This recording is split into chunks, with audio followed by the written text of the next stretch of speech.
Aloha gang, Dr. Russ Rosen here, and we are live. For those of you who watch UFC, that'd be Bruce Buffer saying, we are live. Okay, so we're in the OHC community. We're going to be doing a master class on the neuroscience of communications, specifically in the doctor's consultation. Now, if you happen to be there, let me see how this works. I'm going to put this. If you are there, please say aloha. Okay, so I can see you over here. If you're there, go ahead and let me know you're live. I'm not just talking to myself.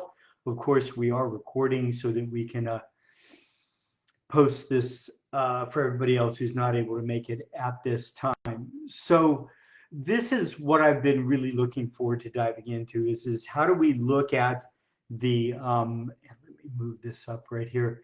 How do we look at the neuroscience of communications and actually start to apply it? This is what I know separates me and the work that I do from the herd. As Dr. Patrick Gentempo and Chris Kent said, I am the king of this hill when it comes to if you want to help your patients get healthy and stay healthy for a lifetime versus just getting them out of pain. We need to be able to do it in a very different way than we've been taught using the neuroscience of communications. And that's what we're going to do right now. My goal is to keep this one at 15 minutes or less. We're going to see if I can pull it off. Dr. Aaron, Dr. Ian, thanks so much for commenting right there. So we're going to go ahead and dive in right now. So look, if we're in this community, we want to help people get healthy and stay healthy and have the best life possible. And the truth is we can get frustrated because people just don't get what we do. So we're going to apply the neuroscience of communications, and we're going to start with the doctor's consultation. So just for fun, I spoke with a dear friend of mine called ChatGPT, and I typed in there, I said, a great consultation between a doctor and their patient is crucial for several reasons. What are the reasons? Here's what ChatGPT said. One, so we can get an accurate diagnosis. Okay, I buy that. Number two, we can have an effective treatment plan or care plan. Yep, without a great consultation, that ain't gonna happen, all right? Patient trust and comfort. Chat says a great consultation builds trust and rapport between the doctor and the patient. When a patient feels heard and understood, they're more likely to follow the advice, they say medical advice, and adhere to the treatment plans, I say care plans, and return for the follow-up visits that they're going to need. I agree. We're going to talk about this in just a bit in more detail. Holistic care. Oh, I was so happy that my friend Chap brought this up. By spending adequate time with patients, doctors can address not just the immediate health issues, but also other factors that might affect the patient's health, such as mental health, social circumstances, and preventative care. And again, in chiropractic, we talk about the 3 T's, or I say the 3 D's, 3 dimensions of stress, mental, emotional stress, biochemical stress, and physical stress. Those are the stressors that lead to these types of subluxations or brain imbalance or whatever it is that you do. So these kinds of stressors right here. So yeah, good for you, for Chat, for bringing that up. Patient education. During the consultation, doctors have the opportunity to educate the patients about their conditions, treatment or care plans, and preventative measures. Yes, well-informed patients can make better decisions about their health and are more likely to engage in health-promoting behaviors. Again, Chat, great job. And you're going to see that we literally are going to learn to teach our patients through the consultation using the neuroscience of communications. Early detection and prevention. Yes, one of the things in the whole story we talk about is that not only could they feel better, we could prevent all kinds of problems in the future. But again, if we're not knowing all the things going on, we're not going to be able to find it. Improved outcomes, absolutely, better outcomes. Reduced errors, obviously, yes, but good job. Patient satisfaction, Yes, legal and ethical responsibilities. So good job, Chad. That's a really good job. And Chad ended with, when done right. Oh no, I wrote this. When done right, your patient will feel heard, recognize they're in the presence of an expert, absorb valuable information seamlessly, because we're teaching under the radar during the consultation, and be eager to proceed into the examination. So that's the goal of the consult. I need to gather the information, but I want to teach them in the process. So by the time we get to the examination, they're ready to move on. Okay, let me see. Who's the only guy I know who's not teaching scare care? Thank you, Dr. Kmetz. I appreciate that. Okay, so if we don't do a great consultation, those things are not going to happen. Now, our classic blunders in a consultation is we try and educate them. We try and tell the story, tell the story, tell the story. We just talk at them instead of communicating with them. We rush them. We're running behind. So it's like, yeah, let me just get my hands on you. I know what's going on. Let's just figure it out. But they need to be heard, right? Remember when we went through laser, listen, acknowledge, ask, solution, resolution. They need to be heard. We oftentimes just let them lead the dance. In essence, they grab us by the nose hairs and they pull us around by the nose hairs instead of us really having a template to move through this conversation in an effective way. They don't feel it, but it's just like a really wonderful dance. They start off leading and all of a sudden we spin, now we're leading. They don't know what happened. But when you're a master having a conversation, instead of a technician doing an interrogation, you can lead the dance, which is what we want to do. Another challenge is we try and use scripts.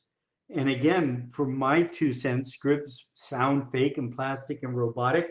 Is it worth, writing out a perfect script of what a perfect consult would go like? Yes, it is. It's worth thinking that through. But then I want a template so we can just have a conversation. And in ours, in the consultation, we've got, these are the questions you're going to ask in the consultation. And then these right here, this is what I'm going to study from. So in green is the notes I would have taken if I was listening to my module. In black, right here, is the actual question we're going to ask. And then in blue is the scripting. The blue is the scripting. And after each question, we get down to accomplish. What are you trying to accomplish? As long as you know the why behind the how and you know the question, you just have a conversation. You just have a conversation. Now, scripting, well, you'll see that really, like in this one, the question is, who referred them in and how do you know them?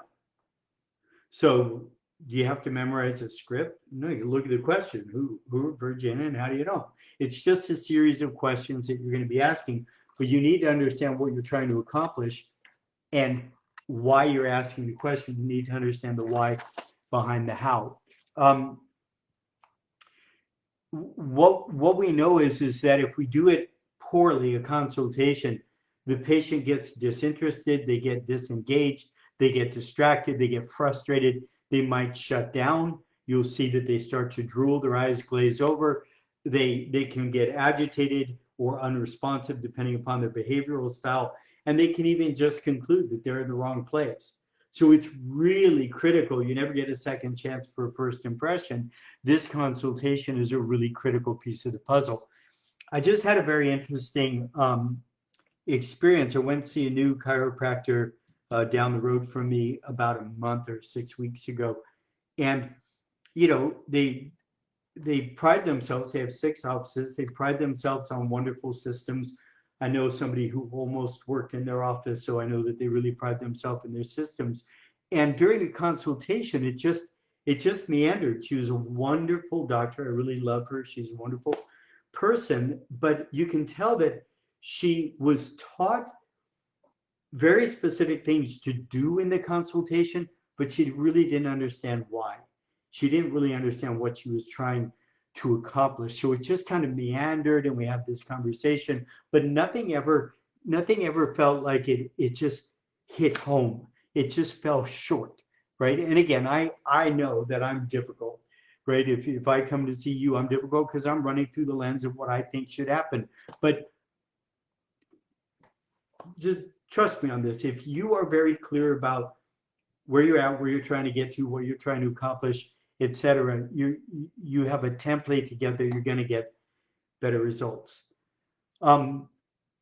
Okay, so remember this. If you did not do the last master class, you're going to want to. Dan Turo, aloha. Welcome aboard, my brother. You're going to want to go through our last master class. And again, really in this one, it would be great to go into the club and do that one in the club because it went into a whole lot more detail. But we've got the reptilian brain. So we need to get our information past the reptilian brain, which is filtering out 92 to 94 to 98% of all the information. We need to get 100% of our information past the reptilian brain to the neocortex for thinking, reasoning, and problem solving, right? If that makes sense, it'll drop into the limbic system as a new belief system, which is where all buying decisions come from. Now, remember, the way we do that is by making it new, novel, and exciting. So we could do food fighting and fornication, right? Not good to fornicate with your patients. Registration boards, and spouses kind of frown on that, so not a good idea. Or we can make things new, novel, and exciting. And the way we do that is we talk about them. We draw their story out of them. As long as they're talking about them, they're fully engaged. And remember, that's what they're here for. They're here to talk about their problems that their spouse and their children and their friends don't want to listen to anymore. So we're going to draw their story out of them, and we're going to take our story and apply it to their story. This is what I want to teach you, right? But I know if I try and cram it down your throat, you're not going to get it. So instead of trying to teach at you, I'm going to take your story. I'm going to take my story and I'm going to apply my story, what I want to teach you. Well, you guys haven't been through all this yet, so you wouldn't know. I take it back. But really, there's not that much that we need to teach, right? Basic, simple concepts. So I'm going to take my story and I'm going to apply it to your story, and it will literally, pass go, do not collect $200, just pass go. It literally goes past the reptilian brain, the neocortex, into the limbic system, 8-ball corner pocket off the side wall, goes right past the reptilian brain. It just becomes a part of their story. So we're going to do it by drawing their story out using Socratic questions and stories and metaphors. Now, these are the 6 things. I want to give you an overview. These are the 6 things that we must accomplish during a consultation. Now, the consultation can take about 5 minutes. Okay, it doesn't have to take a long time.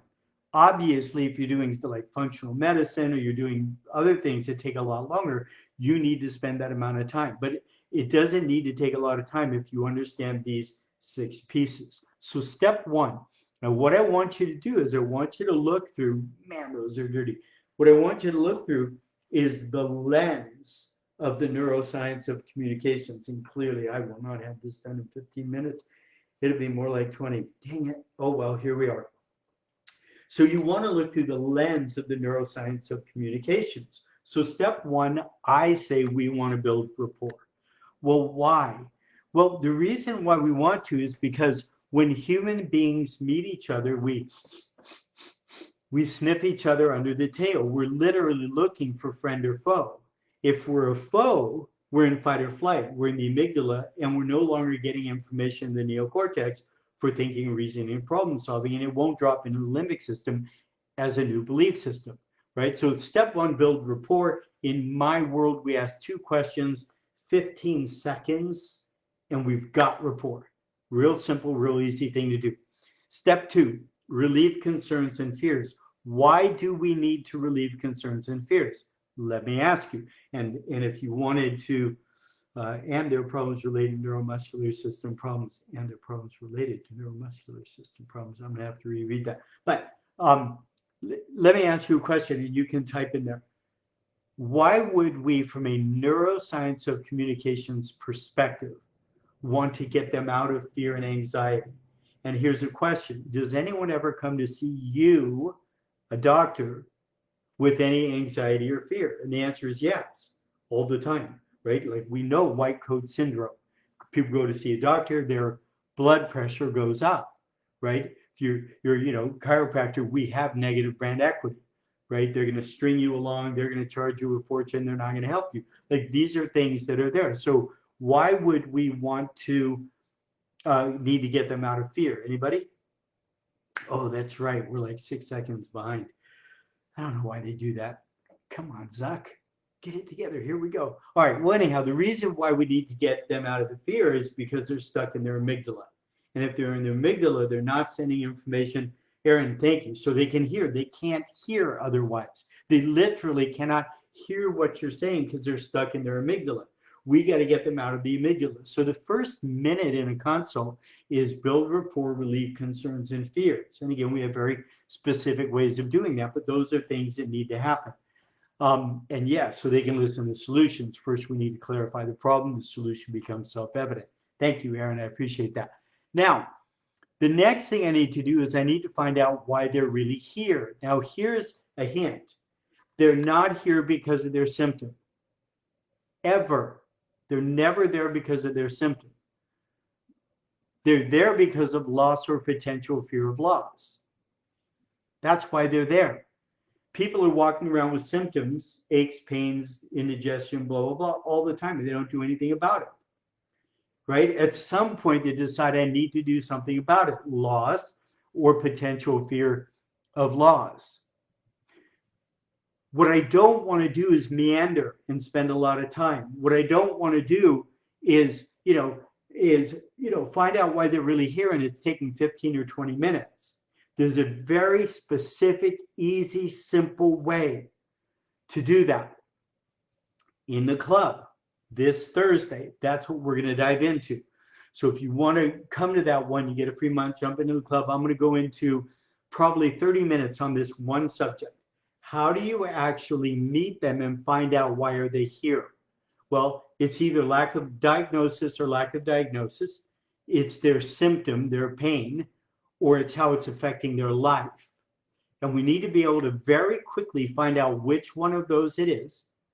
And then we need to be able to dive deep in with them to clarify how that is affecting their life so that we can come up with, as Dr. Aaron just said, come up with solutions for what their real problems are. But if we don't clarify the real problem and they think it's just their symptom, they will stop as soon as their symptoms are better, or they'll stop as soon as their symptoms are not better, right? It's not happening fast enough. You haven't clarified how long it should take, etc. So I want them to feel like they're in the presence of a master having a conversation where I get right to the bullseye in a very short period of time. Again, in a consult, I used to spend an hour and a half on a visit one. When I got it down to 6 minutes, I had a higher sign-up rate and a higher internal referral rate. Okay, and I'm not suggesting yours should be 6 minutes. I'm just saying that it's not the amount of time we spend, it's the mastery in which we get to the real issues. Okay, next thing we need to do is talk about the 3 dimensions of stress. So mental, emotional stress, biochemical stress, and physical stress. And at some point, we need to discuss those so we can say, wow, it's an accumulation of stress over time. No wonder you're in the shape you're in. And again, there's a very specific series of questions and process to do that. But that's what must happen. After that, I just want them to understand that this is classic, right? This is classic. This is how it happened. And this is what you're experiencing. And this is classic. It's what we see all the time. So if I understand it correctly, you don't just want to feel better so you can skydive again. You'd like to resolve this once and for all, planting seeds for that so you can continue to skydive. Is that true? And again, a very specific process to get there, but that's what I need to do. And then the last piece is to offer hope. Now, I know in a scare model, this is where you scare the hell out of them. This is where you let them know that things are going to progressively worsen if they don't get it taken care of, and them and their next 6 generations are going to die of the subluxation and the dreaded blah, blah, blah. But that's not what we do in our model. In our model, we want to offer hope at this time because that begins the healing process. It also gets them in the right frame of mind so they're sending information past the reptilian brain out of the amygdala into the neocortex. So when I get into the examination, I've got them in the right state of mind. Now, obviously, you can have a staff member do a pre-consultation and go through a whole lot of that. We have a whole module on that. But in general, for doctors' consultation through the lens of the neuroscience of communication, step one, build rapport. Step two, relieve concerns and fears. Step three, find out why they're really here. Diagnosis, lack of diagnosis, pain or symptom, how it's affecting their life. Three dimensions of stress. No wonder you're in the shape you're in. Classic and hope. So if you do those things, I promise you, you can then move into the examination and they're really ready to begin to hear you. And as Dr. Aaron just said, so that they can also begin to listen for solutions. So I hope that you found value. If you would like to jump in on the call on Thursday or have that recording, we do a full hour in there. You're live in Zoom, so we're talking with each other the entire time. And I'm going to go into great detail about how do we find out why they're really here, but in a very short period of time. So I hope that helps. I hope you find value. As always, please comment. Please put questions. I'm really here to help. If you know other doctors that you know want to help people get healthy and stay healthy versus just getting out of pain, please let them know about this free group. Lots of great content here. And again, if you keep frame rate too low, I don't even know what that means. Okay, and if you want to jump into the club, I'll give you a free link for a month. You can go ahead and just put club below. Hope that helps. As always, much love and aloha. Bye, gang.